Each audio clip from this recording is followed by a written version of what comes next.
So what we're doing at the moment is we're doing tshuva. Tshuva means to return to our pristine state of God consciousness and purity. Baruch Hashem. What's so good about tshuva? It means to return, which means you were there before. You're going back to where you used to be. And you used to be perfect and pure and clean and amazing and wonderful. So there are really 3 levels of tshuva. Well, there are more.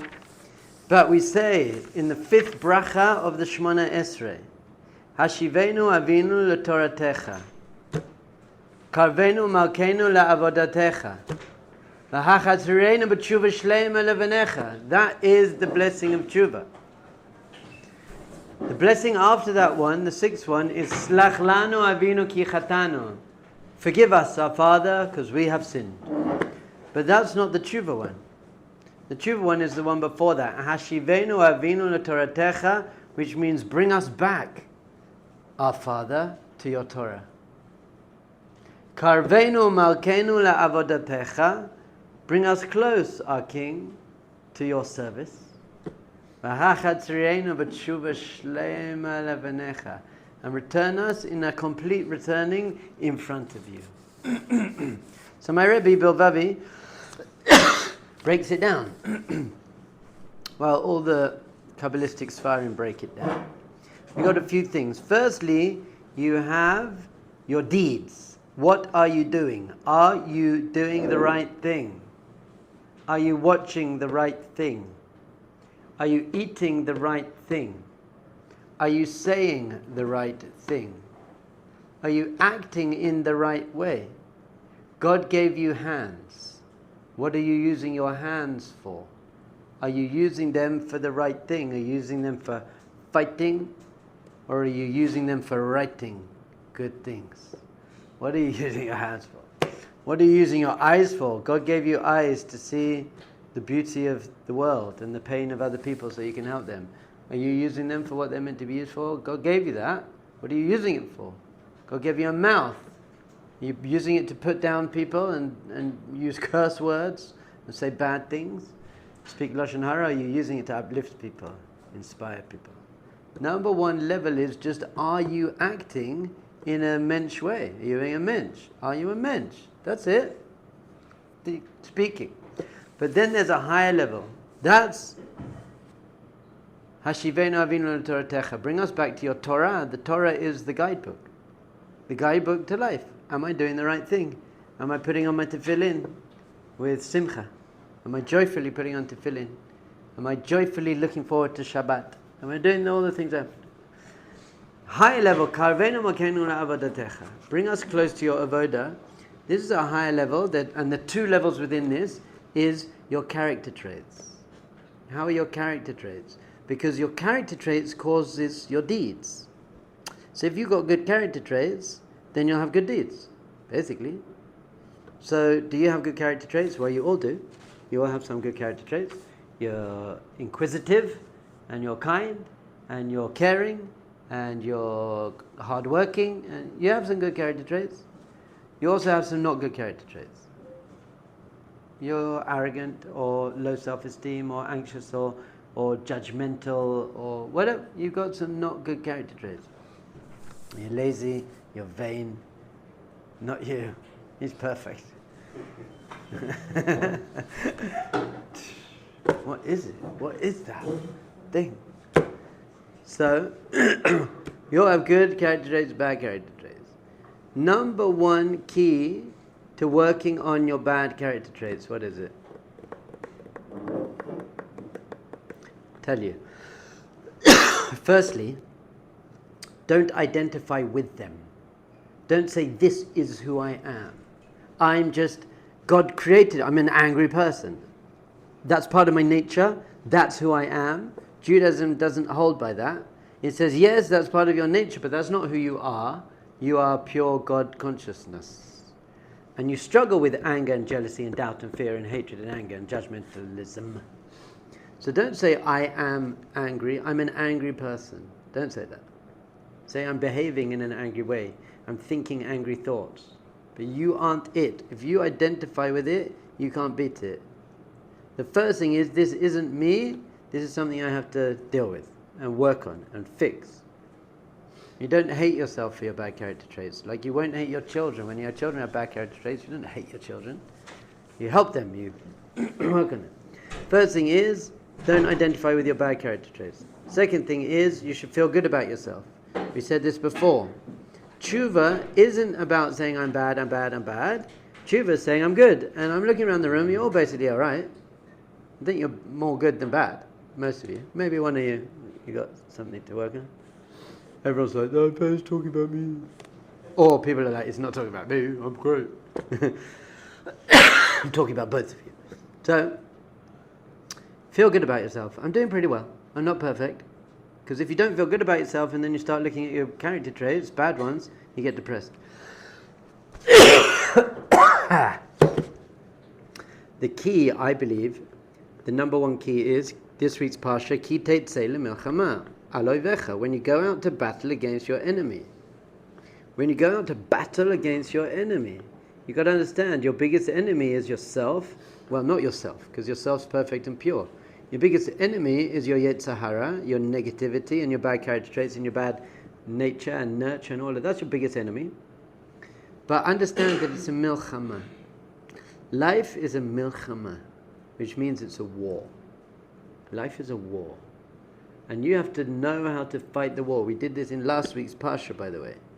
And the sus and the rechev and your body, and we did that last week.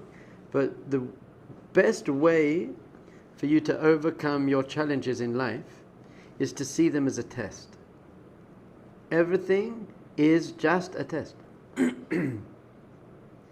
Once you understand that it's a test, it becomes much easier. Where do we learn this from? The Zohar. The Zohar is the foundational book of Kabbalah, written by Rabbi Shimon Bar Yochai.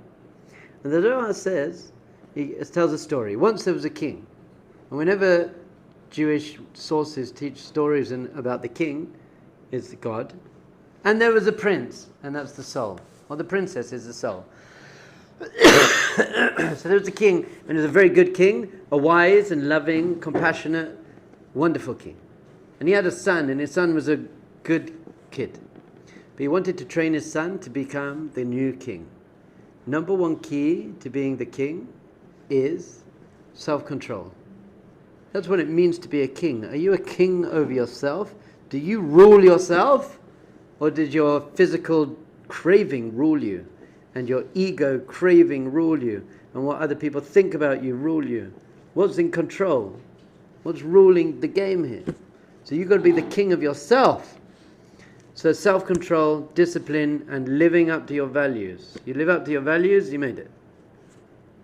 So he wanted to test his son. He wanted to train his son. So he sent him out into the town. Said, son, I'm sending you out into the town. In the palace, you've had everything you need. It's a good environment. You're going into town, there's going to be bad environment out there. There's going to be bad values, bad people, difficult things, difficult challenges. But you go and you live there for a year, and you live up to your values, and you have self-control, then you will be ready to become the king. And I trust you. I'm not going to put you there if I thought you couldn't do this. I believe in you, my child. Son goes out into the town, and he's doing very well. He's the man. And people don't know that he's the prince. So they're just treating him normally. He's doing very well. So the king calls in the most beautiful prostitute in the land and says, hey, my son's out there, I want you to go and seduce him. Now, why did the king do that? Is that fair? Is that nice? It's not fair. Why would the king do that? To test the son. Test the son, because you don't become great unless you have a test. Now, by the way, you never ask for a test. You can't say, okay, Hashem, bring me the most beautiful prostitute you can. You don't ask for a test. You got enough tests on your own. But the king decides, my son needs this test, and I trust my son. Once again, the king wouldn't do it if he didn't know that his son could pass the test. So, prostitute goes out, seducing the son. He's like, no, that's not what I do. That's not who I am. By the way, very, very, very, very important to feel good about yourself. Why? Because if you don't feel good about yourself, and the Yetzer Hara tells you to do something bad, you're like, yeah, I'm not so great anyway, so I can do it. You know what? You do this sort of thing, So this is why Rabbi Nachman, we spoke about it last time, don't fall from your fall. Which means if you make a mistake, don't beat yourself up and get depressed. Because once you beat yourself up and get depressed and feel bad about yourself, then the Yetzer Hara is just like, brilliant. All right, now that you messed up, you might as well go and smoke some weed. You're like, I want you to smoke some weed. I might as well, I just feel like it. So it's got to be the opposite. You beat the Yetzer Hara by saying, no, I'm great, actually. And I just don't care what you're saying. You're just, no, I don't care. Oh my goodness, what is that all you got? Yetzer Hara comes along and says, hey, say bad things. And you're like, why? I don't want to say bad things. So at some point you become so healthy with your self-worth that your Yetzer Hara doesn't have so much to play with. Said, the Gesher guys have just come. And I always speak to them on the first day. I'm the first person. I said, look, Gesher and all groups are always split up into three types of people.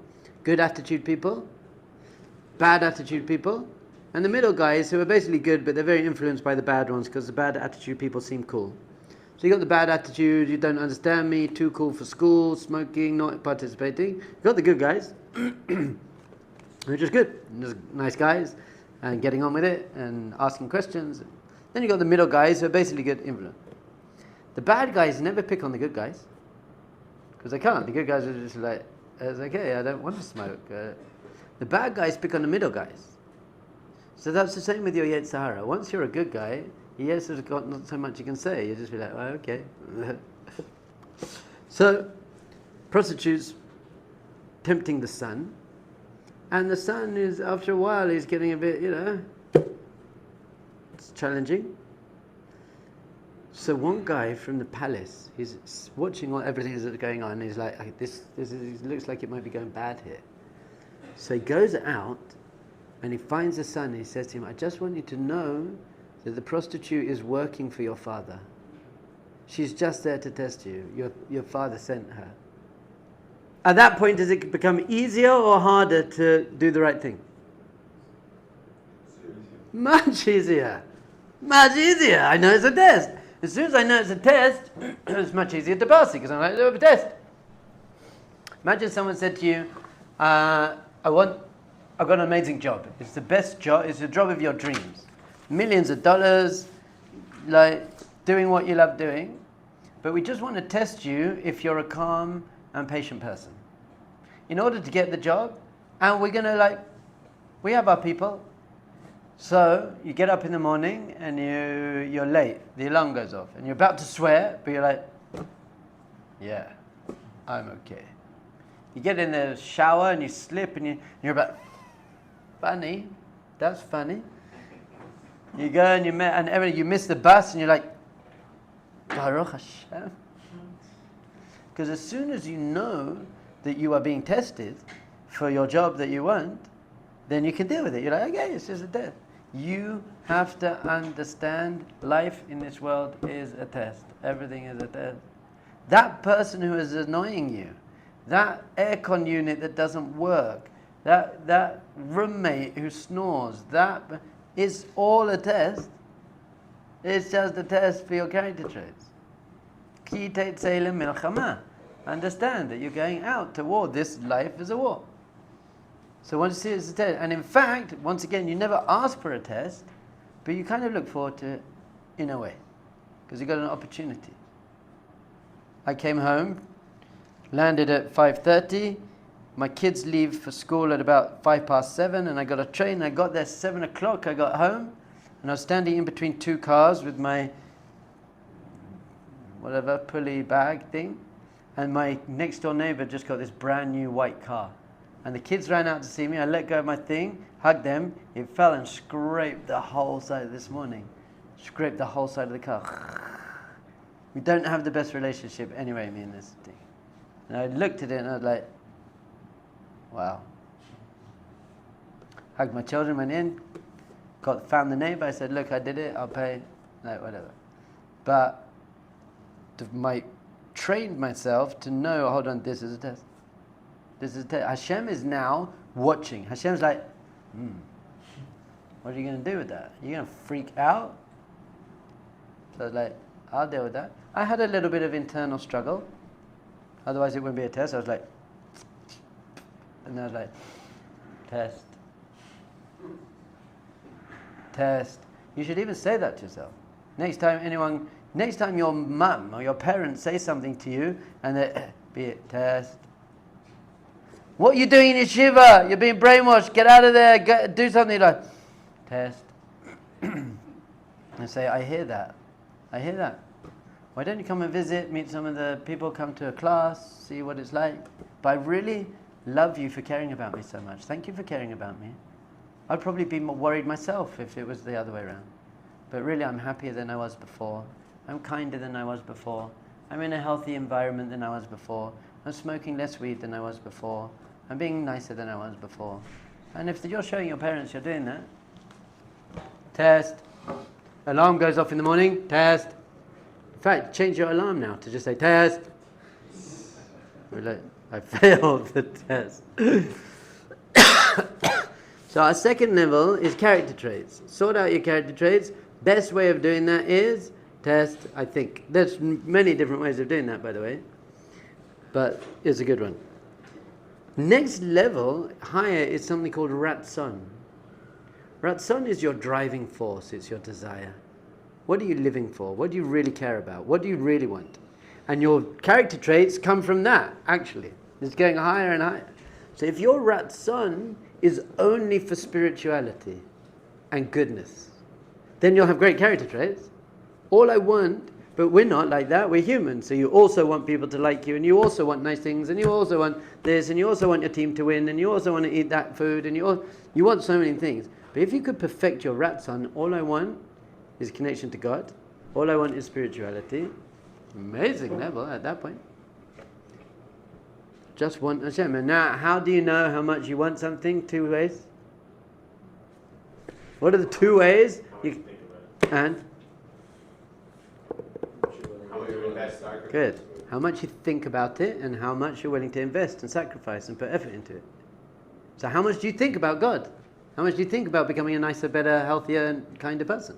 And how much do you think about your issues and your problems and your team and your this and the why me and the you and what are you thinking about? So if you're thinking about something a lot, that shows how much you really want it. If you want that girl, you can't stop thinking about her. If you want Hashem, you just can't. You don't have to be reminded to think about Hashem. You don't have to be reminded to think about the girl you're in love with. You can't stop thinking about her. Same with spirituality. So that's the second level. We got Hashivenu Avinu Toratecha. That's your deeds. Just do the right thing at least. Don't eat pig. Put on your tefillin. Be kind. Number 2. Kavenu Malkenu La'avodatecha. Bring us closer to your avoda. Avoda is your motivation. What's the work you're doing? That's your character traits and your ratzon, your will, your drive. And return us in a complete tshuva, returning lefanecha, in front of you. This is where you've gone above the level of ratzon and you're just in front of God. That's what real tshuva is. I'm sitting in front of God. There's only one practical way to achieve this. What is that?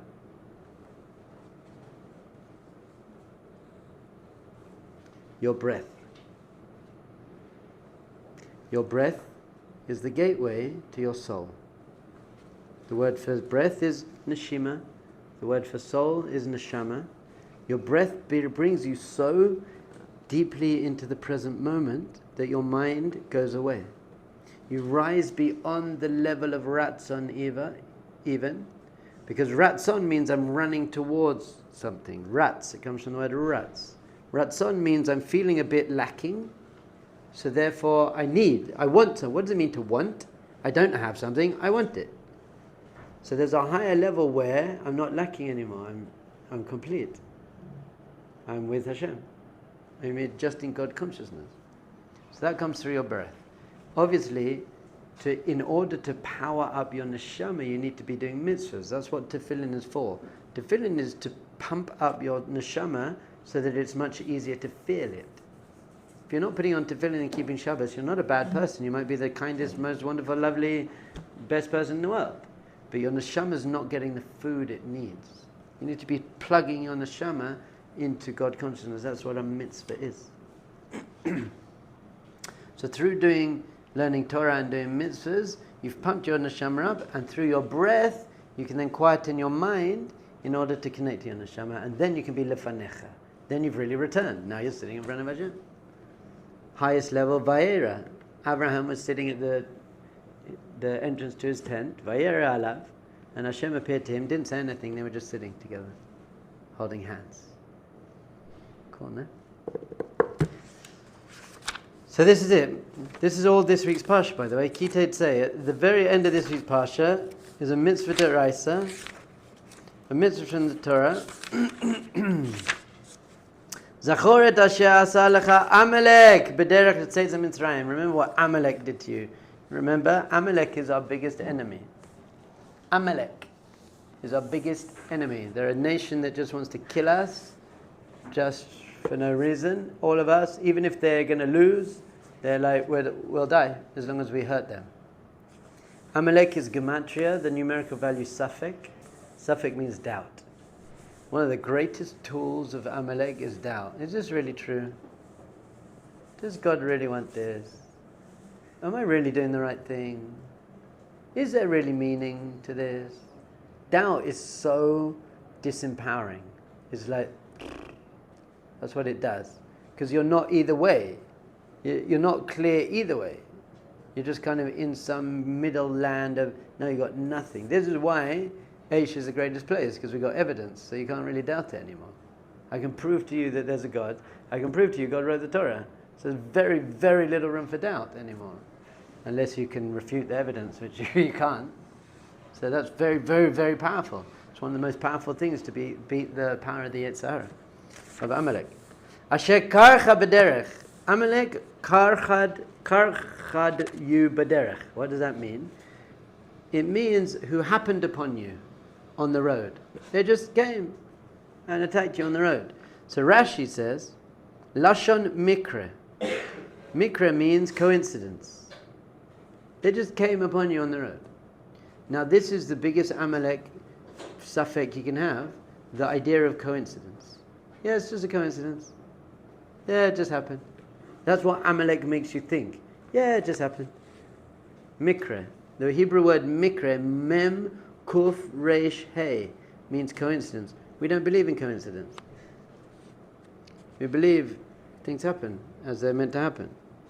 Mikre, if you change the letters of the word mikre, spells rak me Hashem, only from Hashem.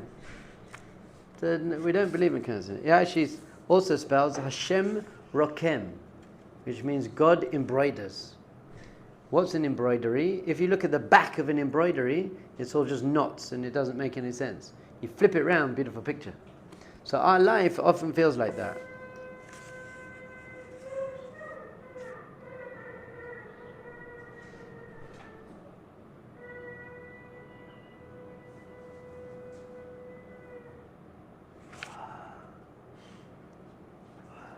How do you neshama must be? The shofar, the sound of the shofar. Stop! I'm trying to teach. Wow, the shofar. I'll give you a class on the shofar soon.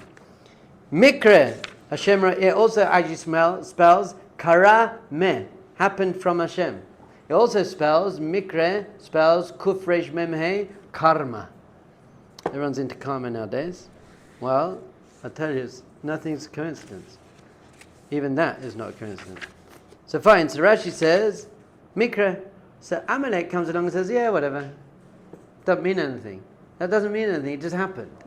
So Judaism says, that's not true, it means something. If it happened, it means something. So we don't have time. So lots of our sages, Rabbi Nachman says, here, just down here, that karcha is related to the word kar. What does kar mean? Kar means cold. Kar means cold. And Rabbi Nachman, I can't find it now. Rabbi Nachman says, Chas v'shalom.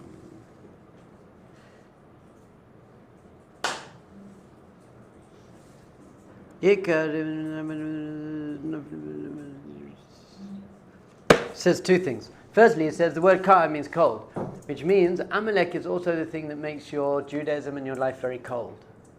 Is it cold? There's no warmth. You want warmth. You want to have a warm, alive heart. You want to be a warm person. Not cold. Don't be cold. You want to be open and vulnerable and nice and friendly and loving and joyful and warm. So how was your tefillin today? Was it kind of cold? Or was it like, wow, you're on fire. Your tefillin's on fire.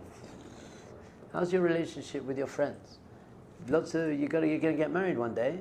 After 20 years, is it going to be warm or is it going to be as cold? Like we live in the same house and we raise our children, and it's we got a very functional marriage. I do this, she does that. I take the kids to school, she collects the kids from school. We do this, we have some guests for Shabbos. Cold. You don't want it to be cold. How's your davening? How's your mincha? Is your mincha warm? Fire? Do you have fire? Can you feel your neshama? Or is it just cold? So that's what else Amalek does. And why did it happen? Because